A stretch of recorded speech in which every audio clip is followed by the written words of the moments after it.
हर साल लगभग 30 लाख बच्चे इंडिया में आइल्स के एग्जाम के लिए अपेयर होते हैं और डाटा के अकॉर्डिंग लगभग 50 से 60% बच्चे अपने रिक्वायरमेंट को मीट करने से फेल हो जाते हैं। मतलब आप लगा लो 15 से 20 लाख बच्चा दोबारा रीअपीयर होता है, 10 लाख बच्चे ही अपनी रिक्वायरमेंट्स को मीट अप कर पाते हैं।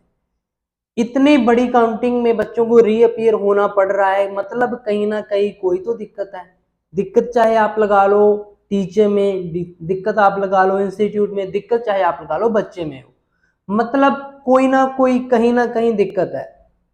तो आज इस वीडियो में मैं आपको कोई आइल्स से रिलेटेड कोई टॉपिक पे बातें नहीं बताने वाला, मैं आपको अवेयर करूंगा आइल्स से रिगार्डिंग, अवेयरनेस आइल्स से रिगार्डिंग मोटिवेशंस दूंगा भी कैसे आपको हैंडल करना है ताकि आपको दोबारा उन 20 लाख बच्चों की तरह रीअपीयर ना होना पड़े।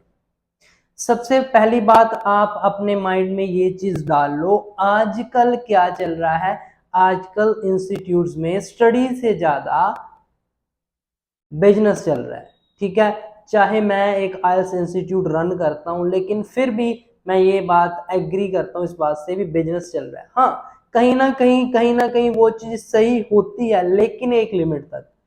बच्चों को एज ए कस्टमर समझा जा रहा है, बच्चों को स्टूडेंट्स नहीं समझा जा रहा।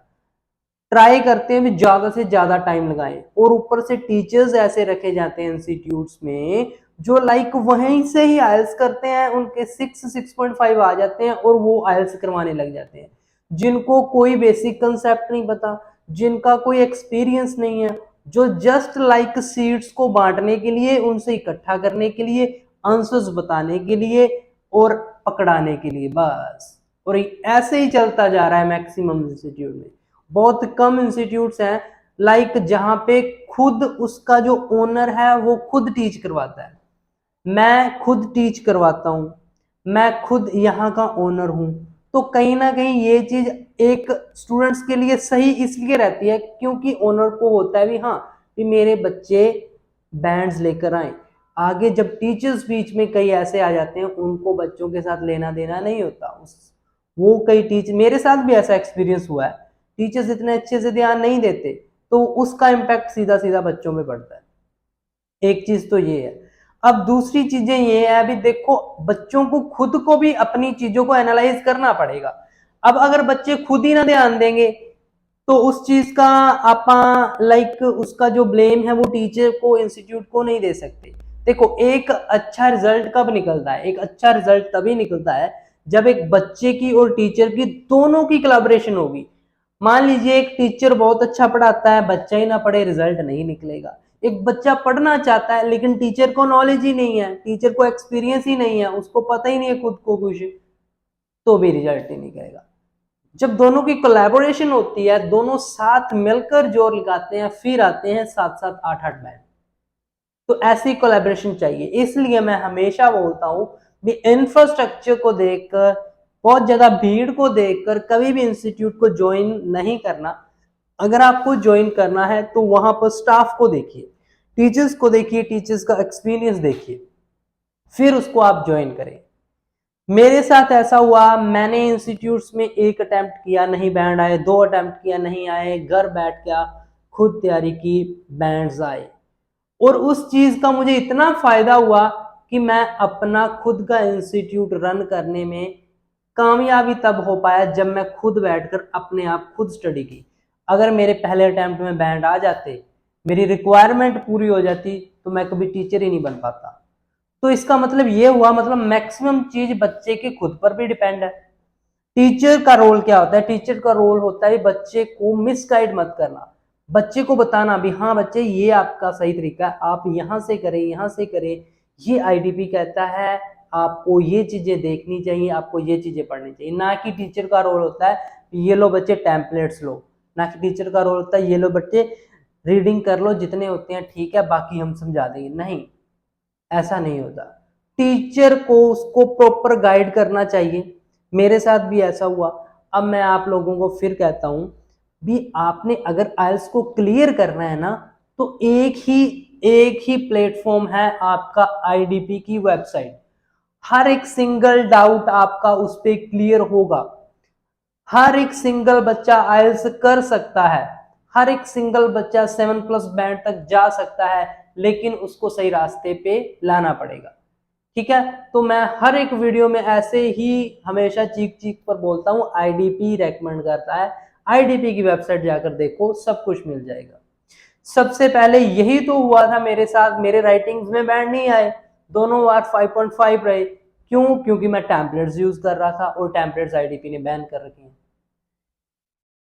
सही तरीका मेरे वीडियोस पड़ी हैं, आप वहां से देख ले, आज इस वीडियो में मैं नहीं बताने जा रहा। तो देखो, बच्चों को खुद को प्रैक्टिस करनी पड़ेगी अपने लेवल पे। हर एक बच्चे का मेंटल लेवल सेम नहीं होता, किसी बच्चे की कैपेसिटी ज्यादा होती है, किसी बच्चे की कैपेबिलिटी कम होती है। ठीक है, बच्चे के अकॉर्डिंग टीचर को भी थोड़ा थोड़ा चेंज होना पड़ता है और उसको तरीका चेंज करना पड़ता है। अब ये नहीं है, मान लीजिए मेरे इंस्टीट्यूट में एक बच्चे के बैंड आ गए, अगर सारे बच्चे उसके पास भाग कर जाएं, तेरे कैसे हुए, तूने लिसनिंग कैसे की, तूने रीडिंग कैसे की, लिस्ट ऑफ हेडिंग का क्या तरीका यूज किया, अगर एक के वैसे बैंड आ गए, इसका मतलब ये नहीं है सारों के वैसे आएंगे, नहीं। एक बच्चे ने अपनी खुद की स्ट्रेटजीज लगाई। अब मान लीजिए एक रीडिंग थी, एक मेरे पास बच्चा था, अपा क्या करते हैं, पैसेज पैसेज चलते हैं, पहला पैसेज कर लिया, सेकंड कर लिया, थर्ड कर लिया। अब उस बच्चे ने अपनी खुद की स्ट्रेटजी लगाई, उसने क्या किया, पहले सारे के सारे उसने देखा हेडिंग्स आई हैं, हेडिंग्स और इंफॉर्मेशन कंटेनिंग कर ली सबसे पहले, पहले पैसेज की, दूसरे की, तीसरे की, जिसमें भी आई है। फिर उसने सारे फिलअप करने हैं, फिर उसने सारे ट्रू फॉल्स करने हैं, बाकी जो बच गया लास्ट में, उसने पैसेज वाइज नहीं करना, उसने क्वेश्चन वाइज करने हैं। उसने ऐसे अपनी स्ट्रेटजी बनाई हुई थी, और बच्चा वो 40 मिनट में तीनों पैसेज कंप्लीट करता था, नंबर आते थे 30+, एग्जाम में स्कोर आया 7.5 इन रीडिंग।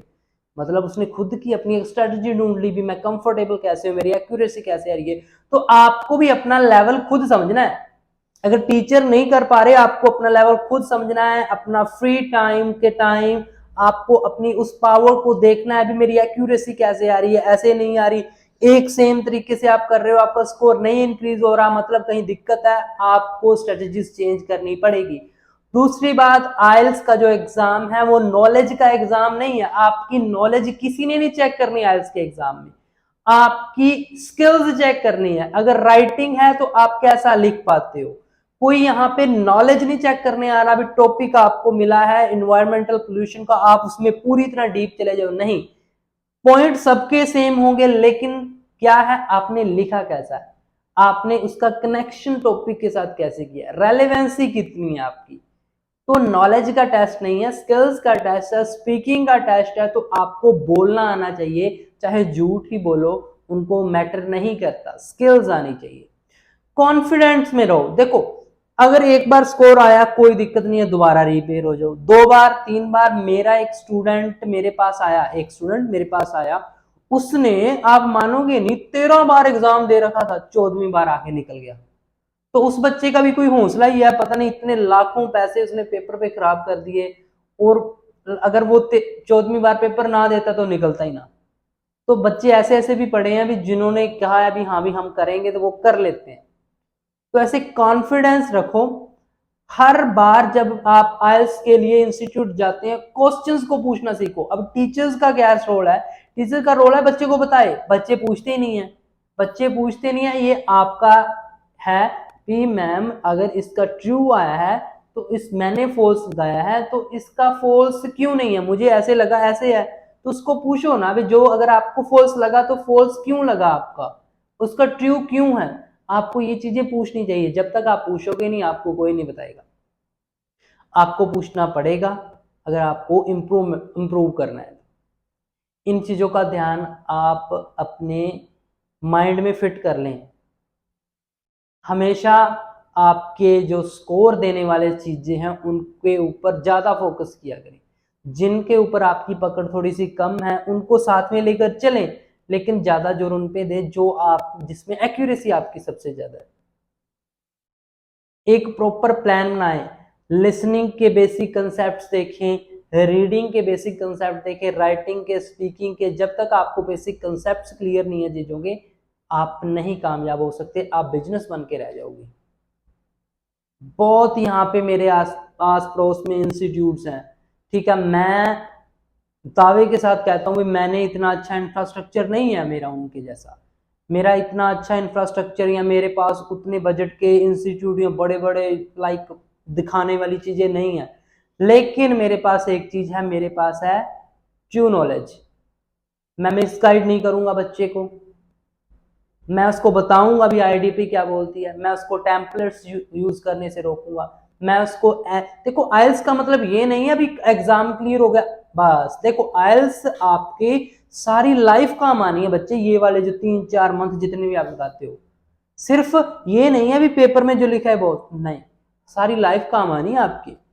आपने बोलना तो सारी लाइफ है, लिखना भी है। अगर आप अब्रॉड कंट्री में जा रहे हो आपको इंग्लिश की तो पड़ेगी ना जरूर, लिखने में, बोलने में, पढ़ने में, सुनने में, तो आपकी लाइफ टाइम का सवाल है, लाइक आपकी पूरी लाइफ काम आएगी वो चीज।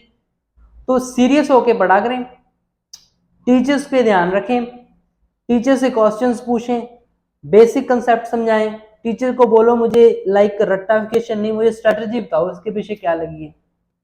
स्ट्रेटजीज को सीखें, आइल्स स्ट्रेटजीज पे डिपेंड करती हैं। 3 बड़े बड़े पैसेज 50 से 60 मिनट में करना विदाउट एनी स्ट्रेटजी नहीं हो पाएगा। स्ट्रेटजीज आती है तो 30 मिनट्स में बच्चे कर लेते हैं। तो इन चीजों का ध्यान रखें, आइल्स क्लियर हो जाएगी, बहुत आसान है, हर एक सिंगल बच्चा आइल्स कर सकता है। मैं उन सभी बच्चों को इस वीडियो से ये कहना चाहूंगा भी बेस्ट ऑफ लक, जिनका एग्जाम है और जो अपनी प्रिपरेशन कर रहे हैं उनको भी मैं कहना चाहूंगा बहुत आसान है। जस्ट आपको फोकस करना है आपकी स्ट्रेटजीज पर। आपको उन 20 लाख बच्चों में नहीं आना जो दोबारा रीअपीयर होते हैं। आपके जो पेरेंट्स हैं वो इतना इतना पैसा, देखो 15, 16, 17 हजार की बात है, और कई पेरेंट्स ऐसे हैं जो 17 हजार 18 हजार एक मंथ की भी नहीं कमा पाते। तो उनके बच्चे आइल्स करते हैं तो उनका तो एक मंथ की पूरी सैलरी इसी में चल जाएगी ना अगर उसने रीपीयर हो गया। तो उनके बारे में जब आप सोचोगे तो आपके अंदर खुद ना खुद एक सेंसेशन आएगी भी हाँ अभी मुझे दोबारा रीअपीयर नहीं होना। ये आपका फर्ज बनता है भी आप फर्स्ट टाइम में अपनी आइल्स क्रैक करो। तो इन चीजों को अपने माइंड में रखें ना, आपको आपकी जिंदगी में काम क्या चीजें आएंगी बाद में, आपको आपके खुद का साथ ही काम आएगा। बाहर जाने के बाद कोई नहीं आपको देखने वाला, जो भी कहेंगे इतना ही पूछेंगे, उसके बाद भी हाँ भी लाइक क्या काम कर रहा है, कितने डॉलर्स मिल रहे हैं, बस। चीजें बाकी आपके साथ खुद के साथ ही रहनी है। अपने आप को खुद को ऐसे तैयार करो भी आपको किसी की जरूरत ना पड़े बाहर जाकर या अब्रॉड जाकर, ठीक है। सो लास्ट में यही मैं एक मैसेज देना चाहूंगा बच्चों को भी, बेस्ट ऑफ लक, ओके। अच्छे से पढ़ें, सिंपलेस्ट तरीका यूज करें। आइल्स का नाम ही इजी टू अंडरस्टैंड मैंने बताया हुआ, अभी जो चीजें आपके लिए बोलनी आसान है, एग्जामिनर के लिए समझनी आसान है, उसके बैंड मिलेंगे। फालतू की वोकैबुलरी, फैंसी वोकैबुलरी, टेम्पलेट्स को छोड़ दें, बिल्कुल छोड़ दें। इतनी आसान हो जाएगी ना इंग्लिश बोलना लिखना, आपको भी मजा आने लगेगा। जितनी इंग्लिश आपने स्कूल में सीखी है that is enough to prepare for IELTS, ठीक है। तो इन चीजों का ध्यान रखें। बाकी थैंक यू सो मच, मिलते हैं किसी और वीडियो में। अगर वीडियो अच्छी लगी हो कमेंट करके मुझे जरूर बताएं कि क्या आपको कुछ ना कुछ फील हुआ या कोई मोटिवेशन मिली। देन ऐसी वीडियोस आप बीच बीच में लेकर आते रहेंगे ताकि बच्चे भी मोटिवेट होते हैं। Thank you so much.